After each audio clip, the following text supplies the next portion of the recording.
Ladies and gentlemen, welcome to the last day of the Atlantic Dialogues. The 8th plenary session, Global Turmoil, Crisis Response, Cooperation and Resilience, will now begin. Please take your seats.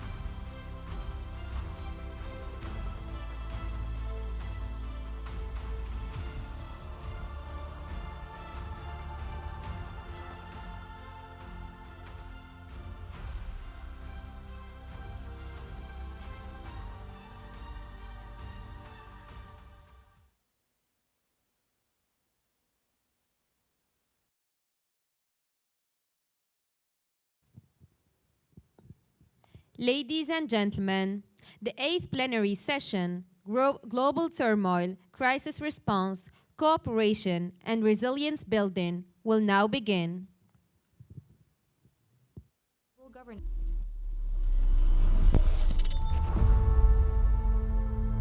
Following a sequence of global crises, including but not limited to the US-China trade tensions, the COVID-19 pandemic, and the ongoing conflicts, profound shockwaves have resonated globally, amplifying existing vulnerabilities and introducing new risks.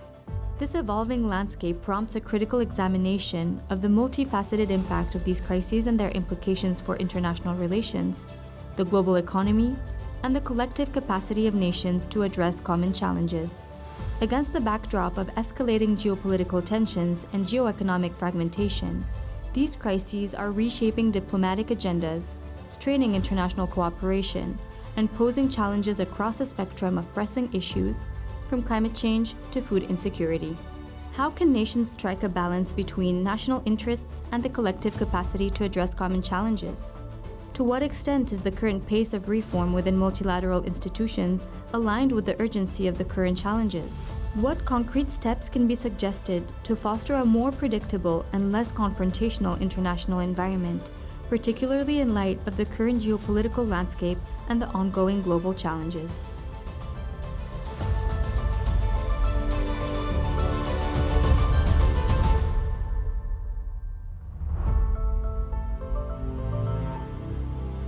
Ladies and gentlemen, please welcome to the stage our moderator for this session, presenter at BBC News, Alan Kasuja.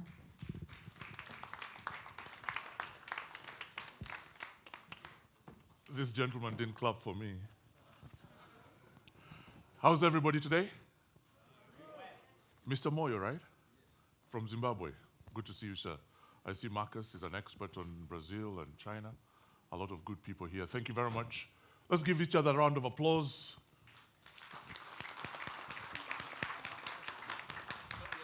Exactly, great man. Look at these people here. It's going to be a great session this morning, and thank you very much for joining me. My name is Alan Kasuja. I have a podcast on the BBC. It talks about Africa almost exclusively, and it's called Africa Daily.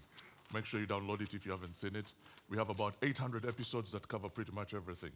If I don't do that, I'll have done myself an injustice if I didn't tell you about the podcast. I'd like to introduce you to my panel today. It's an incredible panel. Incredible panel. I'd like to first of all introduce you to Pascal Boniface. He's the Director, Institute of International Relations and Strategy. Let's give him a round of applause. Madame Nathalie de la Palme is the CEO Mo Ibrahim Foundation. Let's give her a round of applause. His Excellency Omar Hilal, Permanent Representative of Morocco to the United Nations. And retired Major General Barry Seguin, who is the Director, George C. Marshall, European Center for Security Studies.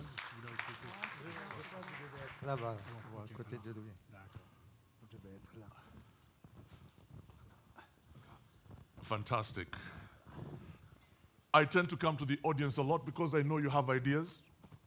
I need to sit carefully. You have ideas that you think we should hear, so I'll be coming to you. So keep your ideas coming in. Don't sit on them so that we can incorporate them in this very important discussion. I'm going to start with general. Can I just call you Barry if you don't mind? Alan, Yeah. Please. Can I start with you giving us an assessment, a threat assessment? What are you seeing? Where are we? Where are things going to come from? Where are the possible hotspots, if I may? Yeah, you bet, Alan. Thank you, and special thanks to the organizers.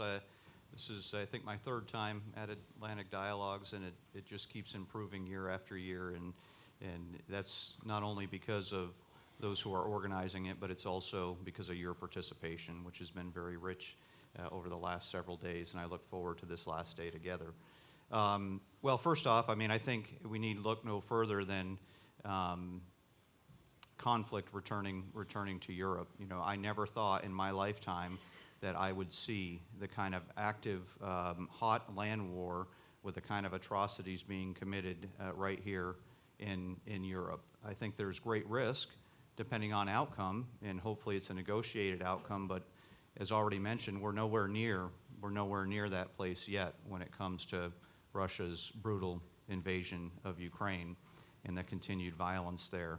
Certainly there's a risk of escalation. There's a risk of spillover. There's other nations that are very concerned and watching this very closely. Moldova, not the least of which, Georgia also, and so hopefully progress toward European Union integration there, but this is going to be something that we are going to be dealing with from a security perspective, this cataclysmic changed geostrategic landscape for, I would argue, decades, certainly the rest of my life here on Earth. You can also look at China by most intel predictions, and there's a likelihood that they will try to forcefully reunite with Taiwan by 2027. Initial predictions, at least from the United States that I had read, and I'm not privy to the secret information anymore, but was 2025. Now we're looking at 2027. You can bet that China is watching very, very closely Russia's invasion of Ukraine and the outcome of that and the international response to that, which has been actually tremendous. North Korea's got to be a place we continue to watch. They continue their nuclear program development. They have developed long-range intercontinental ballistic missiles that they'll be able to mate nuclear weapons to, and that will become a threat to many more nations when that certainly comes to fruition. And we can look at more close to home, our own backyard.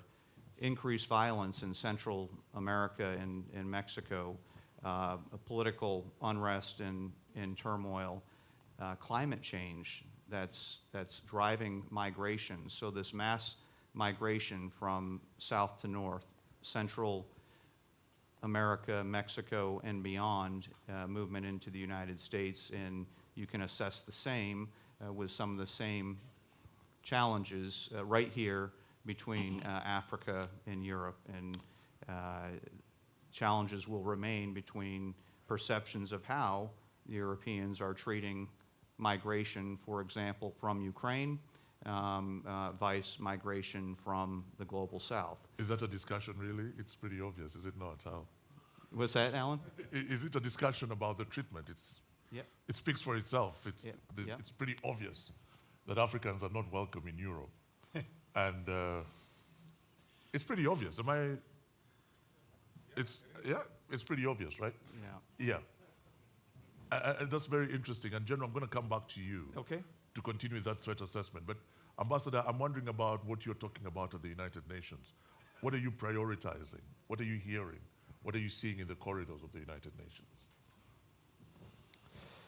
What we see in the corridors is very divided United Nations.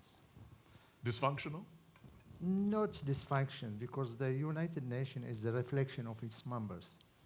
And when you see that there is wars, crisis in the north, and there is more wars and crisis in the south. So before it was just the specificity of our region. Now, global north is also suffering. When we see that also the competition between the big powers is becoming less ideological, but more technological and economic. And when we see also that there is an erosion of the respect of international law. International law is not anymore respected as before. Could you give me an example of what you mean by that? When we see invasion of territories, not respect of territorial integrities, when we see violation of human rights. So when Is that a new problem, though, Ambassador? It's a lot of, depending on who you speak to, it's been around for a while. yes. Depending on who you speak to, people will say the Americans set precedent, others will say, it's been an ongoing issue for quite a while, has it not? I totally agree with you, but it's not because there was a precedent that we should follow that. We should be keen to defend international law, otherwise it will be chaos. Before we had two poles, two big powers. Now during this time we were dreaming, people were dreaming on having multilateralism. What multilateralism brought?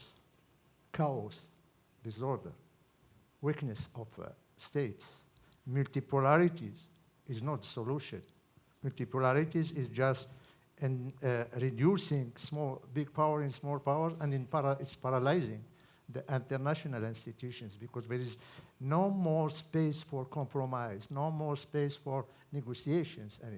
And every pole or small pole is taking hardly its position and doesn't want to make compromise.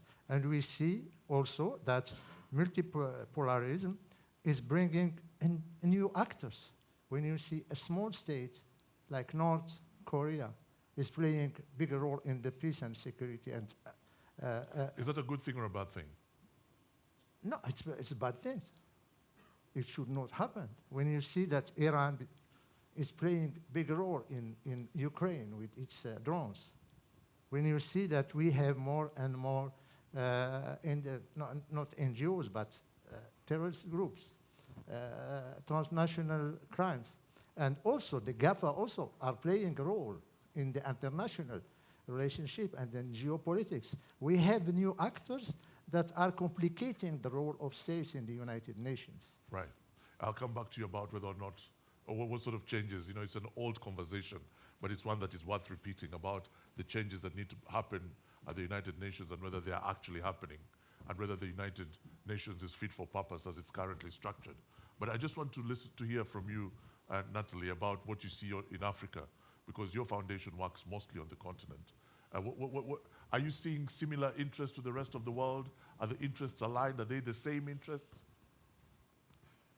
So I think that, in fact, there is no global order anymore, that it's neither global nor order. And I think what has changed is we are now living in a world of global crisis, which is quite new, because for some time, Africa has been seen as a basket case to be sorted out by the so-called international community, and a kind of receptacle of pandemics, food insecurity, terrorism, conflict, domestic unrest. Now you have Gilets jaunes in France, you have war in Europe, you have a pandemic that's born in China and that has known of no borders. Climate change is everywhere. You have fires in California and Greece. You have floods in Europe. So I think that what needs to be taken into account, if it's not a question of how can the world help Africa to address challenges, but how can Africa contribute to help the world to address what is today common and shared challenges calling for global solutions. And the need for ownership, the need for participation to the decision-making process rather than be on the receiving end of whatever is decided is something that's very strong. very strong. But nobody is paying attention to Africa. Nobody's listening to the African voice. We can't get onto we have no seat at the permanent, at the Security Council. You know, nobody's paying attention to the continent. Yes, but I mean, having a permanent seat of the UN Security Council is not all there is. I mean, I don't think it's the end of everything. I think that the fact, for example, that African Union just got a seat at G20 is very important. I think that what's happening at BRICS level with the inclusion of new African members is important too. I don't think that the world is not paying attention to Africa. I think what just happened at COP28 did indeed show this change of paradigm and the fact that Africa has the potential to be a key stakeholder when it comes to building a green global economy. I think the change of paradigm is there. I mean, we need to implement it. We need to change the system, definitely, if we want to defend the principle of multilateralism. But I really think that we are on a way to have the African continent, which, by the way, it's 54 countries, it's not a one block, is something that is happening. Right. Let's give my panel a round of applause. So far, so great. Very many good ideas coming in. I just want to go to Boniface, to Pascal at the moment. And what are your thoughts in all this, having listened to the lady and the gentleman speak? What's going through your head? First of all, I not agree to say that nobody is paying attention to Africa. It was true 20 years ago at the end of the last century because with the demise of Soviet Union, there is no challenge for US, and Europe was looking at the east, not at the south. But now, of course, there is not a permanent seat, but to whom it will go? To Nigeria, to South Africa, to Ethiopia? There is no agreement on that. So the rotating presidency of African Union is a better solution. Plus the fact that, in fact, there is a rising competition for Africa. The Chinese are there, the Japanese, the Brazilian, the Emiratis, What are they doing? What are they looking for? What do they want? Are they looking for a relationship? What do they want? Are they looking for resources? For influence, for resources, for economic cooperation. How can that be a good relationship? It can't be a healthy relationship. It's better to have many pretenders than no one. So you could, African country, could play the challenging competitor. So it's better for Africa not to be forgotten by everybody, but to be courted by everybody. Courted by everybody. Yeah. That's very interesting. So in a polygamous sort of relationship. Yeah, it's a non-Catholic union. Yeah. Non-Catholic union. Right. And so Africa is a bride with many suitors. I believe in, well, I shouldn't be saying these things, but there are certain practices in Africa like bride price. And one has to wonder, how do you then make sure that Africa's interests are aligned with all these suitors who are coming in? Because that is part of the problem, right? How do you make sure that they're all reading off the same script and have all their interests aligned? The main problem, it has been started yesterday, the main problem is governance. If you have a good governance, you could be in a better position to discuss with foreign countries. And so the main issue in Africa is governance. Right. And I just want you to keep processing your thoughts because I'm coming to you in a moment in the audience. And I wonder, again, going back to the threats that you are able to identify, General, how do you then make sure that the response to these threats is one that is effective, but also one that represents everybody's interests? Yeah, thanks, Alan. So bringing it maybe closer to home, if you look at the Global Peace Index, it'll show you that over the last 9 years, violent conflict has been on the rise, and we need look no further than the Tigray conflict in Ethiopia. 100,000 men, women, and children lost to violence on the African continent in 2022. So this brings it closer to home. I think, what we've talked about over the last several days has been very important issues, but it's near impossible to get to some of these big ideas if you don't have security. Security within which is a basic responsibility of nations to provide for their citizens, and this has been said already. So how do nations come together, develop a common understanding, first and foremost, of what the threat is to their respective nations, then develop common interests relative to those threats, and then collaborate via common interests to risk mitigate, to reduce, to eliminate those threats. You know, we're talking a lot about multilateralism over the last several days. Importantly, in the ineffectiveness of it, I would say that we live in the era of what could arguably be called the most effective multilateral organization the world has ever known, and that's the North Atlantic Treaty Organization, founded on interests via a common threat. Don't cooperate on everything. It is a political military. Someone said it's a military alliance. It is, but it's a political alliance. And it has transformed itself like no other organization that have that many members that are that diverse that I've ever seen in my lifetime, to collectively get after what they have as a common understanding and common interest via threat. I say start with security. All these other ideas that have come up are important, but if countries don't have security, and I would argue too, common values matter. I've heard that point disputed too. The values of democracy, freedom, good governance, rule of law, peace and security, conflict prevention, and human rights matter. We've got to find common ground in those areas, security vis-a-vis that common ground, in order to move forward together on anything. Just look at the amount of violence. The number of coups in Africa were detailed yesterday. I think I was counting when they were being rattled off, and I went to a second hand on that. That's not the peace and security that leads to the kind of prosperity and big ideas that you all have been, that we've been talking about over the last several days. We've got to start there. You're saying a lot of interesting things there, and I don't want to show my hand too much. Who says that the coups are necessarily a bad thing, for example? Because you see, if the governance has failed, what's the solution? And what is democracy and what are human rights?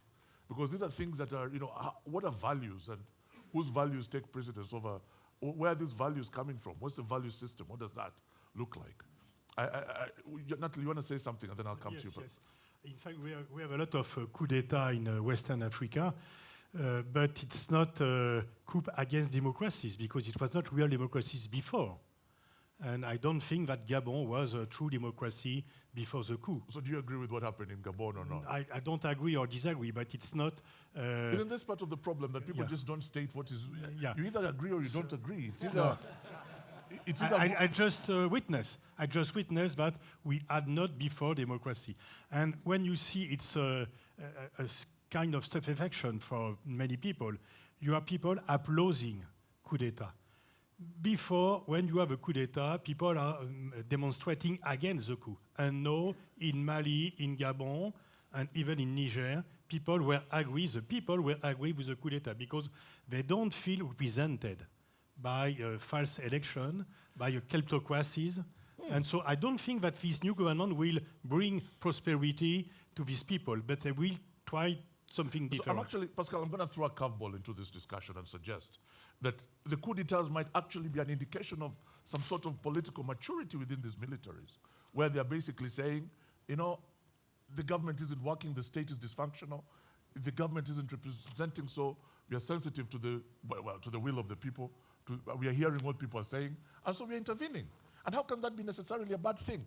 Listen, I'm not showing my hand on this one, I'm just asking that how can it be a bad thing? When democracies fail... Because what is democracy in the first place? Democracy is to respect minorities, to have free elections and good governance, and not a false election. So in Argentina, in Netherlands, they are voting for far-right movement, and in Africa, they are making coup d'etat. It's a response to false democracy. So it's a global problem. Yeah. It's in South America, it's in Europe. Yeah. It's in it's Africa, different reaction to the same problem. to its false democracy, bad governance, corruption, and people don't feel represented by their elite and their governments. Natalie. Yeah, I think it's a little bit, I mean, we Sorry, have go on democracy, probably we need to have the same conversation than on multilateralism. We can't confuse the system and the value. And democracy is not just executive elections every 5 years, deemed as free and fair by external observers, which most of the time have not set foot on the country for ages. They just come to observe the election. So one of the mistakes, for example, that we have made is, or that we keep making, is when the international community calls for the return of the democratically elected government. But if the democratically elected government has not behaved and respected democracy, the principle of democracy, then it shouldn't be called to come back. So I think we need to reflect on the definition, as you say, of democracy or of multilateralism, and probably change the system that's behind democracy and multilateralism. And this whole obsession with elections. There are some countries which need more security than election. I mean, what's democracy? Is it one people, one voice? At international level, is it one country, one voice? No, or it's not. is it one people, one dignity, one people, one roof over his head, one people, one right to live? I mean, it can be a lot of things, democracy. Ambassador, you want to say something? Yes, I think we have to be realistic. We cannot bring the North democracy to Africa. We should take into consideration the history of Africa, its specificities, and the need to think first for development. African young people, women and children, they need schools first. They need hospitals. They need the roads. They need respect of their tradition. We are coming and just telling them, you have the right to vote. When the stomach is empty, he doesn't need Or infrastructure, vote. stomach infrastructure is not taken care of. Of course, there is problem of good governance, but good governance can be corrected. There is also a problem of repartition of the national wealth. That's And then the also interference another of problem. foreign powers. We're coming to that discussion next. But there's some really clever people in here. I'd like to hear from them. And lots of hands have gone up. May I start with this gentleman, and then this gentleman, and any ladies at all? Yep. I'll come to you, madam, and then I'll come to you, sir. Okay, can we get a microphone to him, sir? Just introduce yourself and make your point. Good morning, Landry Signé, Policy Center for the New South. Thank you for a wonderful panel. So the best predictor of a coup is a previous coup. So when we are speaking about the coup, I just also want to highlight that as much as some of the military coup in West Africa, for example, are to address some of the limitations of democracy, if coup become the norm, that means that coup will remain on the continent. That is from a study I have made on 6 decades of democratic development in Africa. And the second point, how will you assess the structure of the global politics? The solution to the crisis that we have discussed now could be directly correlated to the perception that we have. Are we in a multipolar, unipolar, bipolar, post-polar world, and which solution will be associated to that structure? Thank you. Thank you very much. And what's wrong with having coups continuously until you find a balance? So the challenge of, I like, one of the arguments I have made is slow-moving democracy. Of course, democracy is not perfect, whether it is in the United States. So when we speak about democracy, we speak about whether a country has or not a democracy. But there is something that we call instead the quality of democracy. And there are two types of broader conception on that in the literature. So one is the lean conception. Are people able to choose their government, and are they able to sanction them when they are not performing well? And the second is the thick conception. Are democracy able to deliver public service, public good, socio-economic progress?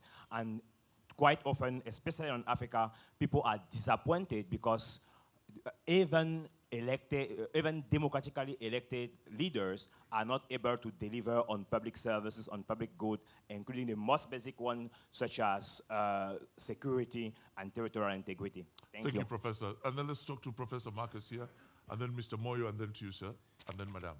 Now, there are two issues that I heard that I thought were interesting. Just introduce yourself. Marcus Freitas from the Senior Fellow at the Policy Center.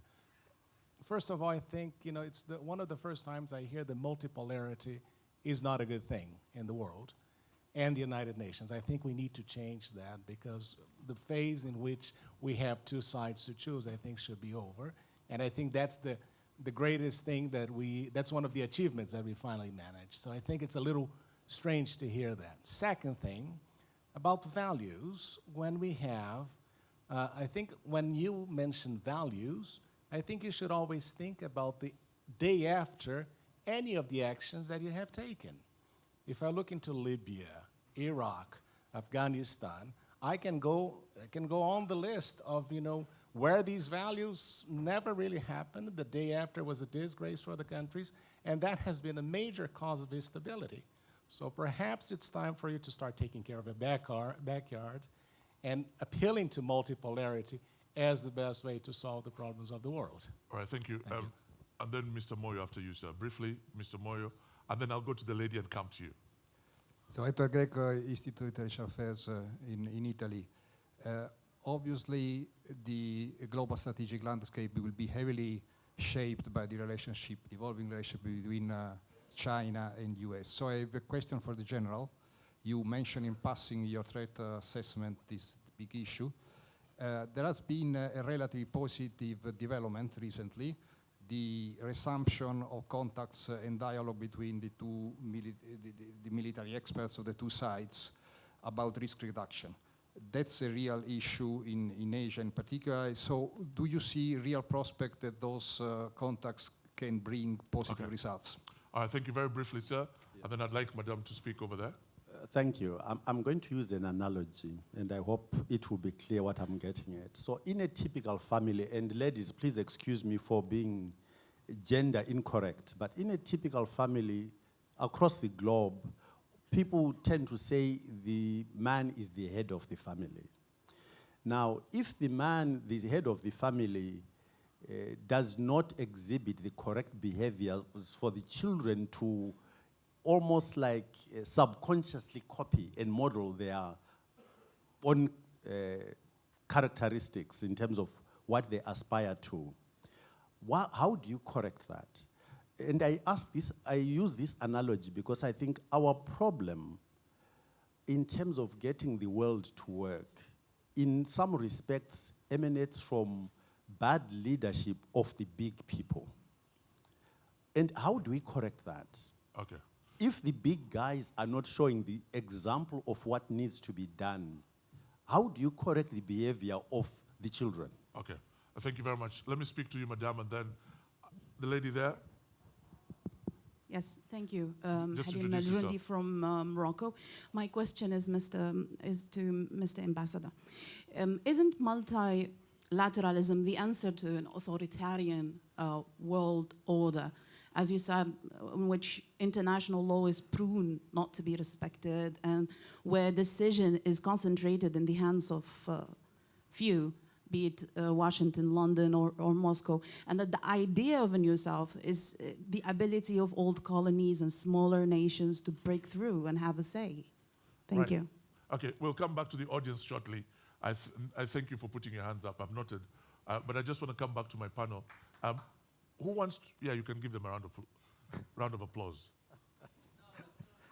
No, just hold on. Hold on, I'll come back to you. I'll come back to you in a minute. Natalie, you want to say something? No, okay. General, you asked a question.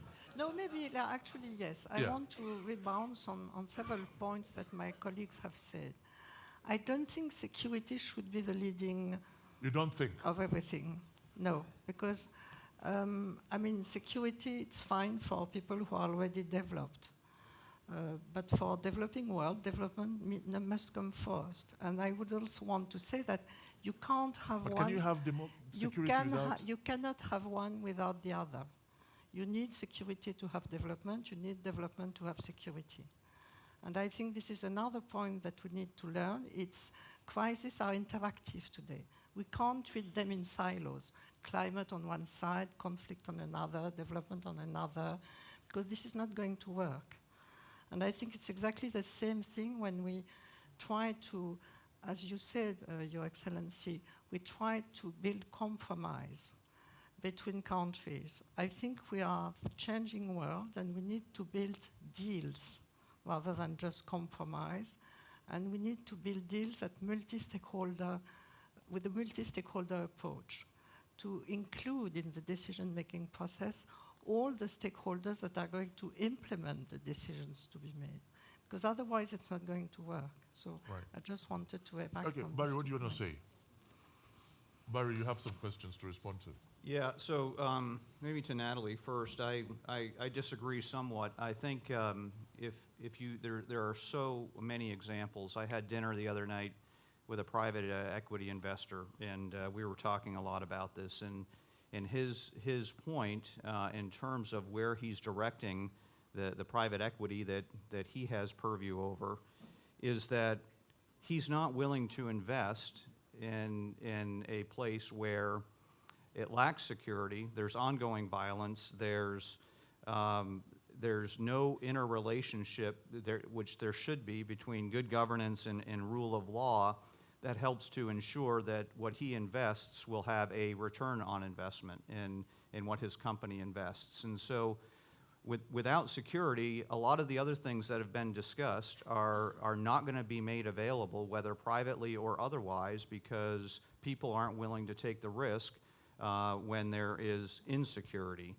The question of positive results in China, I'm a huge fan of and a big believer in using all the instruments of power, leading that with diplomacy.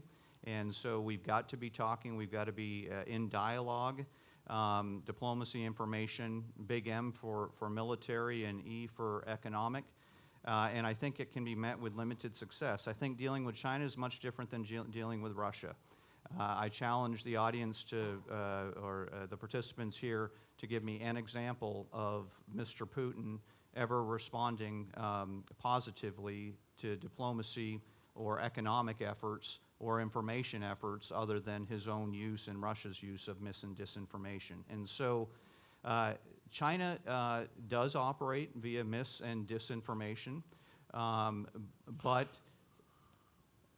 the difference, I think, between Russia and China is that Russia is trying to establish this poly-crisis mentality and exhaust the West in terms of all the many dilemmas that are being presented. China is trying to do this more so they prefer stability over instability. They prefer bilateral relationships. We talked about that. We talked about the investment. We saw yesterday, we're not even on the common page. We don't even have the facts about percent investment in debt via the panel that was in disagreement yesterday. And so we need to start with that common understanding. We need to keep the dialogue open. We need to try to maintain stability and encourage, especially via the dialogue and the economic ties with China, to maintain that stability. But we got to realize that China is the pacing threat, and power matters. And China respects power, and Russia respects power. And when I talk about power, I'm talking more about hard power in this case. I just, if I was Russian and listening to this, I'd say to myself, but hold on, we were provoked into this situation we find ourselves in. We had NATO using Ukraine as a pawn in a complex chess game, building, Ukraine, pretty much NATO was creating a presence right at our doorstep. That is the argument. And then one has to wonder whether NATO comes to this thing with clean hands. Does it necessarily, is there a need for some sort of introspection on that side as well, so that, everybody has made mistakes that could have led into some sort of provocation? You want me to respond, Alan? Yeah. Okay. Provocation, however it's perceived or defined, in this case by Russia, does not create the space for them to brutally invade a sovereign country with the attempt of taking territory as a gain from that country, using excuses like they're removing a Nazi regime from Kyiv. You see, based on their actions, longtime neutral countries like Finland, like Sweden, now desiring to join NATO, putting NATO countries and forces ever closer to Russia, which is exactly what they didn't want to do. This revisionist, this historic revisionist rhetoric that comes out of Putin, these imperialistic ambitions, cannot be justified by a provocation of like-minded nations coming together based on perception of a common threat and common interests to be a part of what they perceive as the right direction for their future. The European Union and the prosperity that it means in the North Atlantic Treaty Organization and the security that it provides. Okay. And Ambassador? Yes. I would like to answer first to the lady about multipolarities. Multipolarities means that we have a lot of pole of influence, a lot of powers, or small and big powers. The value or the virtue of the past, we had two big powers. They can sit together, discuss, and find compromise. Now it's not the case anymore. You take the situation in Gaza. In 1 month, we had 7 vetoes because the 5 big powers couldn't sit together and agree on how we can solve the problem. There is the multipolarities means that we have small groups like BRICS. When you sit with the BRICS, there is divergences among them on situations in the world. They cannot use their power, they cannot use their voices. You take the Arab League. The Arab League couldn't agree totally on the ceasefire. There is some Arab countries that abstained or didn't co-sponsor the resolution on ceasefire. Why? Because they are close to Iran or close to Syria. You know, there is African countries also. So that's why I'm saying that, unfortunately, the multipolarities have created more disorder than brought homogeneity, solidarity, and respect for the values. And when we are coming to the values, and when we look to the North, there is what I can call in French décrochage démocratique of values in the North. It means that they are not respecting the values and the principles that they are proclaiming. What the South would say. And we have the same thing. We have extremism, violent extremism. We have unconstitutional system or governance. We have more and more separatist movement and guerrilla, and the terrorists are spreading their power in Africa, from the Red Sea to the Gulf of Guinea, to Mozambique, to Central African region. So where are the international community? Where are the UN in this? The UN have failed in Mali. Other big powers also Where have they failed. succeeded? Because they were... Where have they succeeded? I said they failed. They didn't I'm just succeed. asking if they've succeeded anywhere at all. They're doing their best, but They're not doing anything, are they? no, they are doing their best. But the problem is the Security Council cannot agree on a real policy to bring development, prosperity, dignity to this region. They were focusing only on security and military solutions. Just, I will finish quickly. Go on. In Mali, the UN dedicated more than, in 10 years, more than $15 billion in financing the mission. And in Congo, DRC, for example. Yes, the same thing. But here it's a total failure. If they have given just $5 billion to the governments, terrorists will not be there. The state will not collapse. The coup d'etat could not take place.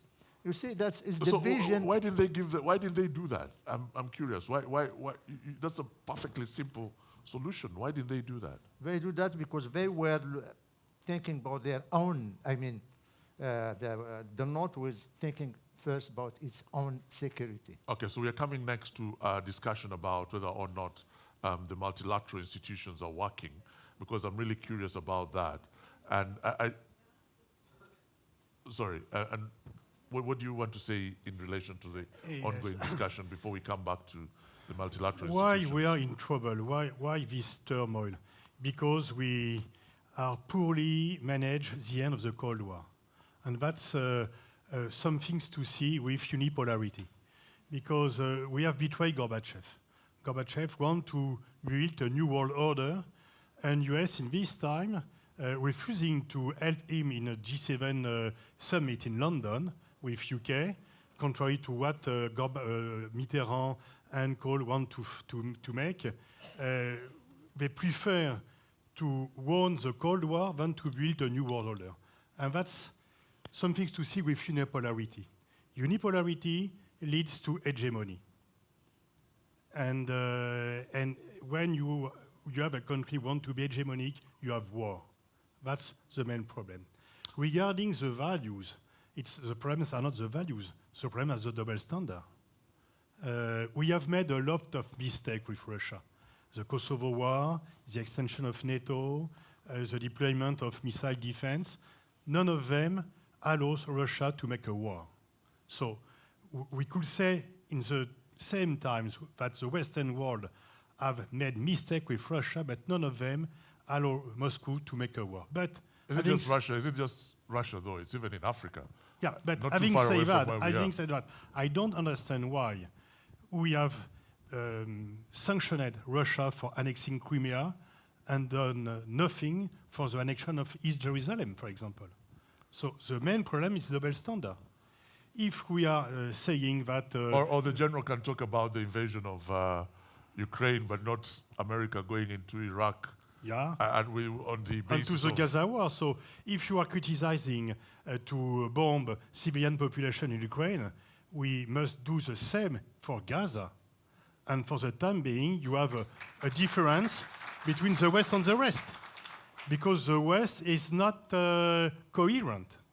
We have one position for Ukraine, another one for Palestinian, and the world is looking at this. So it's easy to speak about values, but to be coherent, it's a better way. Very, very interesting. Thank you, sir, for being patient. What's your point? Thank you very much. Ted Allers with the Emerging Markets Forum. To thank the last two speakers for raising the point. My question was, I was astounded that in a panel that deals with conflict, values and human rights, crisis response, that in all of the opening remarks, not a word was said about Gaza and what's happening there. You've corrected that partially.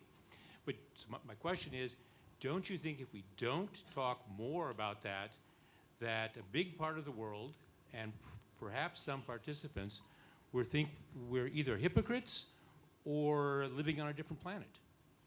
Why haven't we talked very more interesting. about that? There are three ladies there. I'm going to talk to ladies now. Yes, madam. And then next, and then there's a lady here. And then, well, we'll see. Let's give the ladies a chance to speak first. Yes, madam. Hello, everyone. Thank you to the speakers. I am a member of the Moroccan network of female mediators within which we are working and advocating for the implementation of the Women, Peace and Security agenda. And in fact, we have forgotten the gender dimension in conflict management. Today, according to the Global Peace Index in the world, only 14% of countries truly live in peace, or decently in peace, maybe not perfectly so. In most conflicts, women are the main victims. So about 75% of victims of war are women. However, they are excluded from the peace management, and I think that this is a dimension that we really need to handle with care. So thank you for this important point. My name is Naima Khorshi. I just want to share my little experience. Sorry, where are you from? What do you... I'm Naima Khorshi from Morocco. Okay. And I'm belonging to African Union Network of Women Mediators. Okay. And I want to share my experience. humble experience compared to the distinguished speakers. But you know, in African Union, we have a momentum to African problems, African solution. And I was deployed in some post-conflict countries like Sudan before the war. But the problems, no one let African countries to manage their own conflict because there is many interferences, you know, international organization, bilateral influences. That's very interesting, very interesting. The president of Uganda talks about an incident where 9 African presidents got onto a plane to try to go and defuse the situation in Libya, and were told by NATO not to go. And so that was quite interesting. So so that was the problem because there is because everyone is coming with its own interests. So there is bilateral interferences, as I saw it in Sudan and other countries where I was deployed. So that is the problem. And there's sometimes the same problems. For example, separatism. All the world is impacted by separatism. But in Africa, they cannot manage it, so we send foreigners to manage it. But when it's the West, no, we can do it in our own. So that's what it's high time to trust African countries to be able to manage as well their own countries.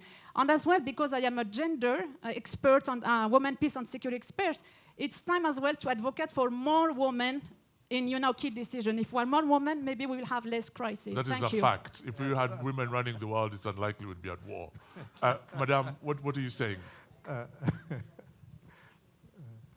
Yeah, let's give the microphone to the lady, please. Are there any more ladies that would like to say anything? No, just men, but I don't think that's a bad thing either. My name is Jessica de Alba. I'm from Mexico, and I would like... I'm sorry, I think I missed the part where Ukrainian terrorists crossed to Russia to kill people. I may have missed that part, because I don't think it's the same to talk about what's happening in Ukraine and what's happening in Gaza. We're talking about values, and that is also a question of values. And I don't think we do not need Will we ever agree on values at all? Do we have a definition on what the values are and what they look like? And the history has not started human life, it's a value. 7. Exactly. Human life is a value. And then I'm not for a unipolar world, because the hegemon tends to believe that it acts for the good of everybody, and that's not correct. But I am not sure that if any other country, disons la France, if they had the power and the opportunity, wouldn't they like to be hegemon as well? Like everybody. That's why I'm for multipolarity. But if I may, Madame, history has not started October 7. Keep going. No, that's enough. So it's not, of course, if you want me to say that I condemn the Hamas attacks, I will condemn it. I condemn Hamas attack. But it's long history. And the occupation, the deprivation of human rights in Palestine has not started the 7th of October. So the annexion, the killings of people, 2 years ago, 230 Palestinians were killed in Gaza because they went unarmed to the fence. They were shot dead. You want to say something, Madame? Sorry, but if we're going to talk about if we're going to talk about history as well, we need to address the fact that the Palestinians did not exist before the question of Israel was brought to the table after the Second World War. Sorry. Do I have a crisis in the house? Okay. Can I change the subject? Okay, can we let me hear from this gentleman on this side. Oh, sorry, sir, you want to say something? Yeah, but not on that subject. Sorry, sir, go on. Thank you. I wanted to make 2 points. Mexican people, it's just from Mexico. Sorry. I wanted to make 2 points, if I may. First, I was a bit surprised with all the discussion about coup d'etat. I think because it's many of you sounded like it's a positive thing. And I have seen, let's look at, for example, what happened. Isn't it context specific? Look at what happened in Sudan. It broke my heart. I mean, the country moving towards democracy, doing wonderful reforms, and then a coup d'etat to stop all of that. Which coup are you talking about? Pardon? Because there was the Omar al-Bashir coup and subsequent coups. I'm talking about the last one. So the last one you had a problem with, but not the one. No. Not the Nimeri one. No. That's not what I was saying. No, I'm Come just on. wondering. Just wondering. No, I did not say that. Yeah. Don't put words in my mouth. No. Just wondering. I was talking about the coup d'état that I know, because I was Fair living point. Fair point. that.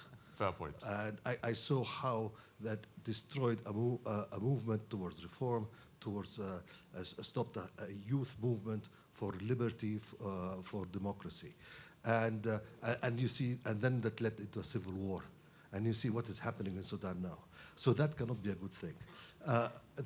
You don't forget also all the military leaders we had in Africa, who stole the wealth of the Africans, and how much money. So I don't think that having military rule could be a good thing, right. And maybe we need to be worried about that. My second point, and I'll be very quick, is that I also get a bit concerned when people say that Africans are not ready for democracy and so on. I'll tell you why. Because living in Africa, we have very strong democratic customs. If you go around the villages in Côte d'Ivoire and see how the village meetings around l'Arbre de Palabre and where those decisions are making. Look at the whole Igbo system of governance. Yeah. So actually, Africa had a lot of democracy, a lot of freedom and openness, and then it was destroyed by colonialism. Do you think part of the problem is the word democracy itself? Maybe, and I think that part of the problem is feeling that maybe it's just something that is being imposed on us. Right. Okay. Rather than developing from the grassroots what we already have. Okay, let me get this opinion from this lady first, and then I'll come to you, gentlemen. I will. Hello, my name is Khadija. I was born and I grew up in Belgium. My grandparents come from Morocco. I am part of the Emerging Leaders Program by the Policy Center for the New South. Rather than an opinion, I'd like to ask a very targeted question to the whole panel here. What would it take for us in the Northern South, since I come from the Northern South, from the Northern Hemisphere, to understand that security questions, our security in the North, does not deprive the global South of also its own security? In the same way, the denial of an existence of a people does not deny the existence of others. Thank you. And November, okay, let's go with you, sir, because that's a whole different. Hello, good afternoon or good morning. A question maybe for General Baer. We're in Morocco, where in 1943, in the heat of the Second World War, the Allies met and decide on the action on against the Nazism, and that was where the doctrine of foreign policy of the United States was crystallized, that is of unconditional surrender. And that's unconditional surrender doctrine stayed on for Japan, for Korea, for Iraq, Afghanistan, and so on. So the question is, to the General, does he think that the doctrine of unconditional surrender of American foreign policy is can be consistent or can hold grounds in the upcoming challenges, be it security or technology as they come? And the second point, there is a lot of heat and emotion about what the situation of Palestine, and it's fully understandable. We're still in the vortex of overwhelming, painful images, and the moment of emotion is in. And I'm hoping that at some point will surface the moment of reason. And as von Clausewitz said, one of the theoreticians of wars, what will remain when the dust of the battle will settle? And I think what will remain when the dust of the battle will settle as far as Palestine is the end of the myth of the invincibility of the the state of Israel in terms of military means. And from that will come, a peace, not a peace given, but a peace taken. Thank you. Dr. Professor Mvemba Dizolele. Thank you, Alan. I'm Mvemba Dizolele with CSIS, Washington, D.C. If the panel can talk a little bit about how we bridge the gap between security assistance, military security assistance, and the aspirations of the civilian populations in Africa. If you go to the Sahel, you hear a lot about security this and security that.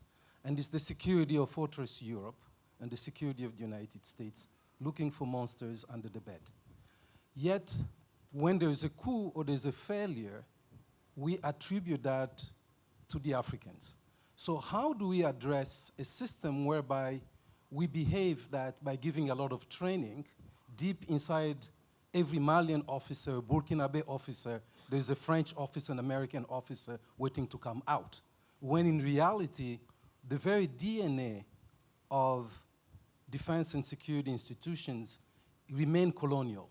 In other words, we don't approach the security sector in the way we approach other public sectors. Okay. So, just a second. So if we talk about public health is not about nurses and doctors. Public health, it's about the community at large. Yet when we talk about the military, it's almost as if the militaries are the end user or users of what we give them. So when they fail, we are surprised, we even hurt. Oh, we gave them training and they did this? So isn't it the time to restructure the entire security What assistance? are you proposing? What I'm proposing, one, is to start giving civilian stakeholder more of a say in the military structure that they need in country X. So not using a cookie cutter and imposing the same solution everywhere. So maybe Lesotho doesn't need a traditional military. Maybe they need something more like Costa Rica. So the security assistance that our defense attaché deliver should be different from country to country, but also we need to structure our system so it's not about NATO, it's not about the French military, it's about the people of Burkina Faso, the people of Niger, and what they really need. Thank you. Thank you very much. And then lastly, before I come back to the panel. Sorry, I'm moderating. Sorry, sir. Respectfully, no, I'm just saying. Sorry. Thank you very much. Lastly, before we come back to the panel. Thank you. I'm a representative of League of Arab States to the United Nations. Yes, sir. I think what we're discussing here is the issue of double standards on how to deal with similar situations in different ways. That applies to how do we deal with occupation of Ukraine or occupation of Palestine on one side. And it applied also on issues related to the Arab Spring, when there were an Arab Spring at 2011, and when the changes that happened rapidly, particularly within the African Union, which has the rule that unconstitutional change of leadership requires immediate suspension from the African Union from the participation in accordance with the Lomé Accord. If you take two cases, specific cases, Egypt and Burkina Faso. Egypt has been suspended for about 9 months because of uprising population against President Morsi that brought President Sisi. Yeah. And Egypt was suspended by a decision of the Peace and Security Council in the African Union. The same thing happened in Burkina Faso, when the president refused to leave and General Keita, the chief of the army, decided to take over. A popular uprising came up, but ECOWAS met at the highest level under the leadership of Liberia. And they made a lot of noise and did nothing. And they agreed to a peace plan. They brought the ambassador, the permanent representative from New York, who came to be the president for 1 year until the elections have been made and others. And they went to the African Union against the decision of the African Union to suspend Burkina Faso. So Burkina Faso was not suspended. And the point here is that there are many roles for the regional organizations, roles for the sub-regional organizations, and roles for the people in the street, and roles for the leaders in the country. And you can't treat your fingers alike. But on the issue of Palestine and on Gaza, the issue is occupation for 70 years, and nobody can deny this. And if you come now and to deal with Ukraine and leave alone Gaza, then we are making a big mistake. Okay, thank you very much, sir. I realize there are so many points to be made. I'll come back to you, gentlemen, in a minute. But let me come back to the panel. Starting with you, Natalie, do you have anything to say to respond to what you've heard? No, just to add to this last point, a very last example, which is African Union suspended Sudan just after the coup d'etat, which indeed damaged what was going on, definitely. But General Bowen was invited to the last UNGA and spoke at the last UN General Assembly. So, I mean, this is another example also of absence of coordination, which is damaging for a multilateral system, I think. Barry? Yeah, I'll try to touch on a couple points, Alan. In terms of Gaza, as I was trying to work my way around the world with the many challenges, that was going to be the culmination. Alan cut me off, and so I didn't, it wasn't that I was ignoring Gaza, but we moved on, it must be talked about critically, and so it wasn't for omission, Vice Commission. Women, peace, and security, I think, is critically important. I think that comment came over here. If you look at countries that have greater true participation of women in governance, you find that they're more stable, they're more peaceful, and they're more secure. And so it's not gender for the sake of, it's gender because it matters when it comes to peace and security. And women must be included in the greater numbers, the better, and no one nation is anywhere close to where they should be worldwide in terms of women's participation and the positive effect that has on governance. I heard it said in one of our courses by a gentleman who was working anti-corruption that, and it was, you know, an exaggeration, but I think he said he has never attempted to be corrupted by a woman, only by men. It's probably a vast generalization, but it was a really impactful and interesting statement to me. The Balkans are a critical priority. It's one of the priority areas that Germany and the US have given our institute to focus on. Whoever brought up the Balkans, it's simmering. And what happens in the Balkans never stays in the Balkans. It's the anti-Las Vegas, and it's going to spill if we don't pay attention to it, and if Europe and the EU in particular are not engaged in helping to progress towards solutions and more full integration into Europe. Bridging the gap on multilateralism, I wholeheartedly agree on this. When it comes to Africa, civilian stakeholders, not cookie cutter in terms of security cooperation, absolutely. But what does it look like, and how do African nations come together? There's a multilateral opportunity amongst African nations when it comes to peace and security. And I've seen it attempted. G5 Sahel was a nascent approach to that. We see where that ended up.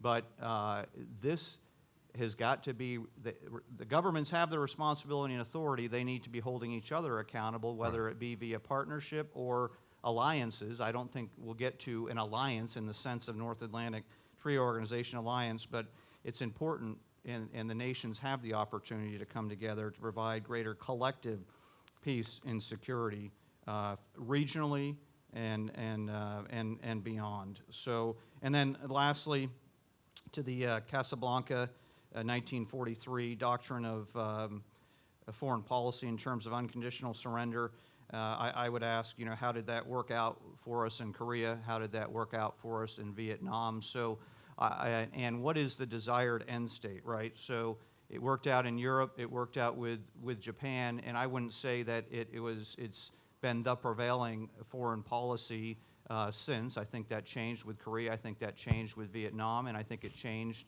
in the Gulf. But the end state was rebuilding Europe post-World War II. And benevolently, the United States came in with a Marshall Plan, which helped to rebuild so many countries and continues via the George Marshall Fund of the U.S. to have impact significantly today. And so If you look at the desired end state of where the United States has gone, in particular, since that's who I'm speaking for, vice where other nations have gone, it's never occupation and the subsuming of territory.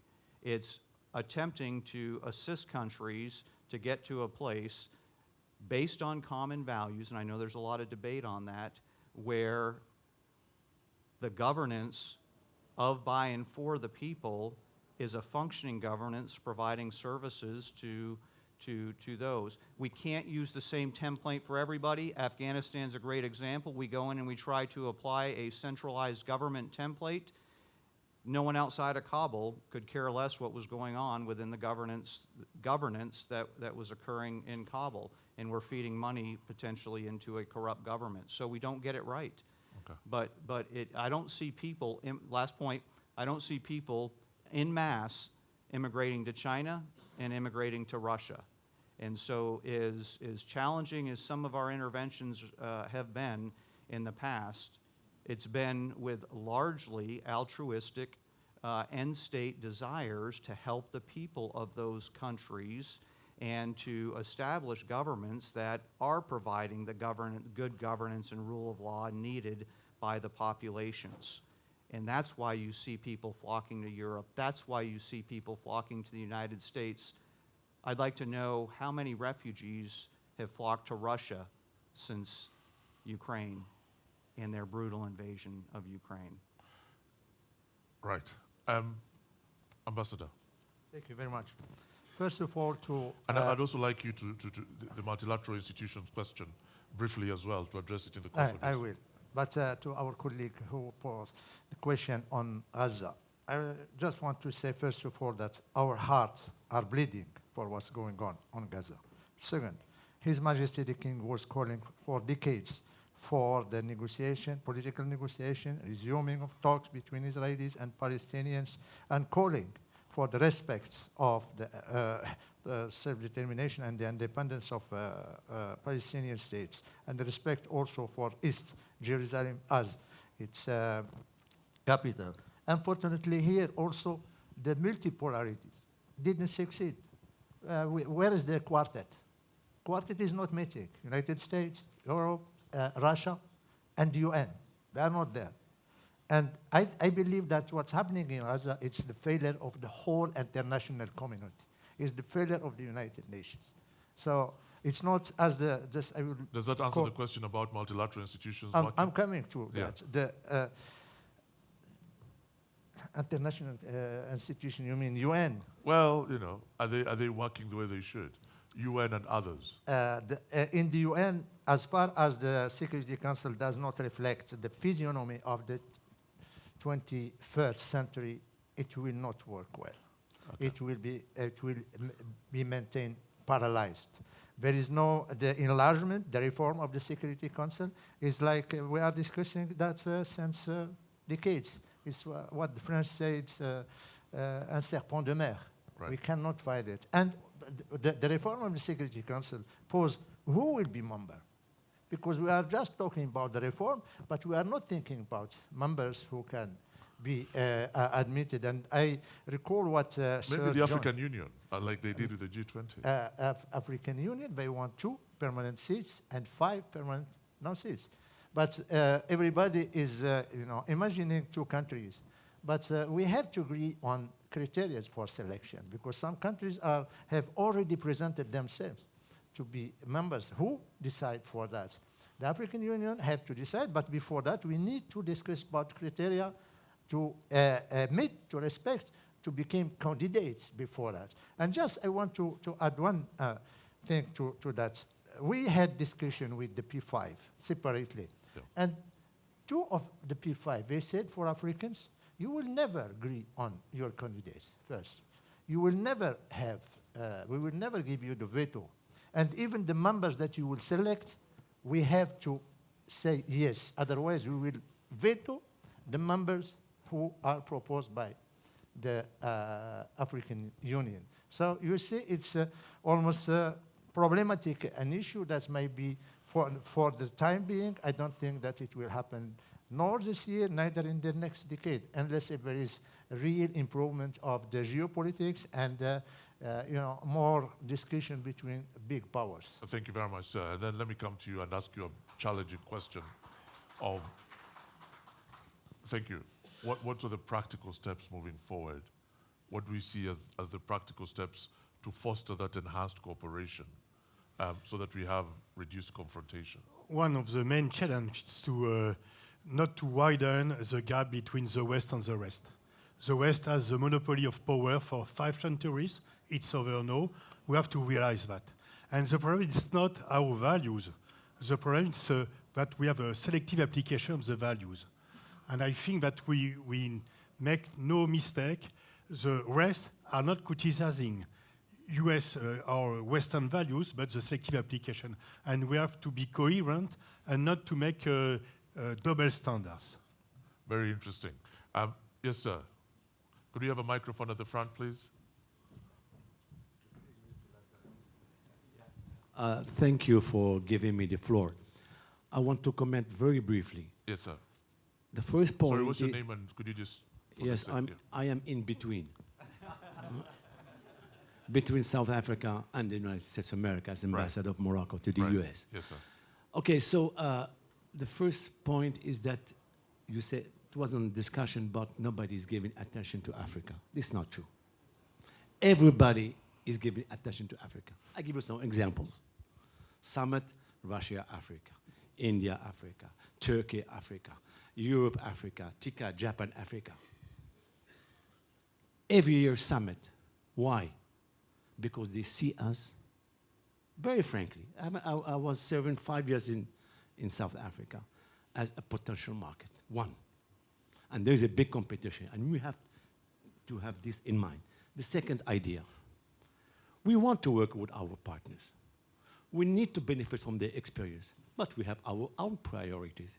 We don't want to copy any model, and this is what I'm talking from an African perspective. We are doing our own homework internally. Maybe I'm not too good. Ambassador. Yes. African leaders are going to these capitals. These guys are not coming to Africa. Yeah. I remember President Ruto saying that presents a problem because we can't all be trooping to these capitals as African leaders. Where is our dignity, they said. Why don't they come to us if they want us that bad? Again, we are in a polyamorous relationship. Yes. No, but there is a dialogue, and they're coming to us. They're coming, you know.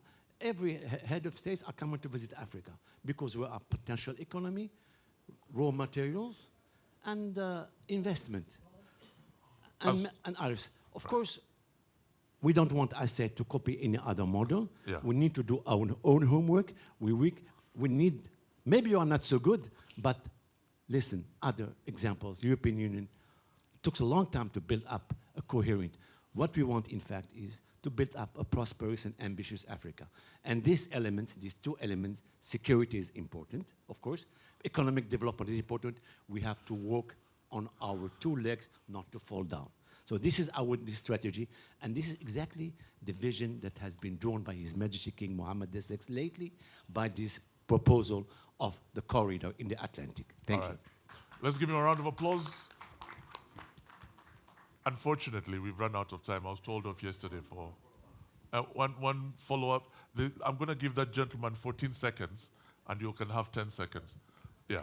Okay, Jalal Briefly. from Morocco.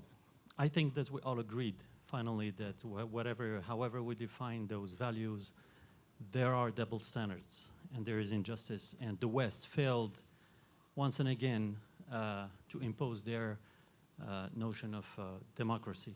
So my question is, and the world is watching.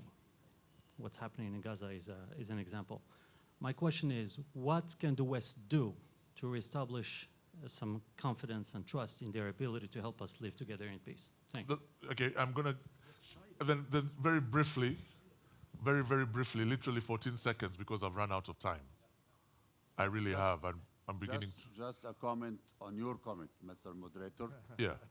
That African leaders are going to other partners that not partners coming to them. Yeah. Here in Morocco, tomorrow, there is a meeting between Russia and Africa. Previously, TICAD was in Kenya between Japan Fair Japan point. leadership Fair went to Africa. So it is a two-way traffic that African leaders go sometime, the next time the leaders of the outside world come to Africa. Natalie, do you have a final word? Yes, I think that we should stop talking Could you have a about- microphone, please? No. I think, do you hear me? Yeah. Do you hear me? I think we should stop talking about model and trying to impose a model when we are the West. I think when we talk about values, I don't think that we should talk about common values are not the same values. They can be different. They can be shared, but they can be different, and in fact, it's more interesting if they are different. And my last point is your question on the multilateral system. We need to work on legitimacy and efficiency. Legitimacy is about representation of the whole world. Efficiency is about implementing what has been committed, because this is not happening for the time being, and this is what's feeding mistrust in the efficiency of the multilateral system. All right, that's Madame Nathalie de la Palme. Let's give her a round of applause. She is the CEO of Mo Ibrahim's Foundation, and sitting next to her is retired Major General Barry Seguin, who is the Director, George C. Marshall European Center for Security Studies. Let's give him a round of applause. His Excellency Omar Hilal, Permanent Representative of Morocco to the United Nations. And last but not least, ladies and gentlemen, it's Pascal Boniface, Director of the Institute for International Relations and Strategy. My name is Alan Kasuja, and thank you. Applause to Alan.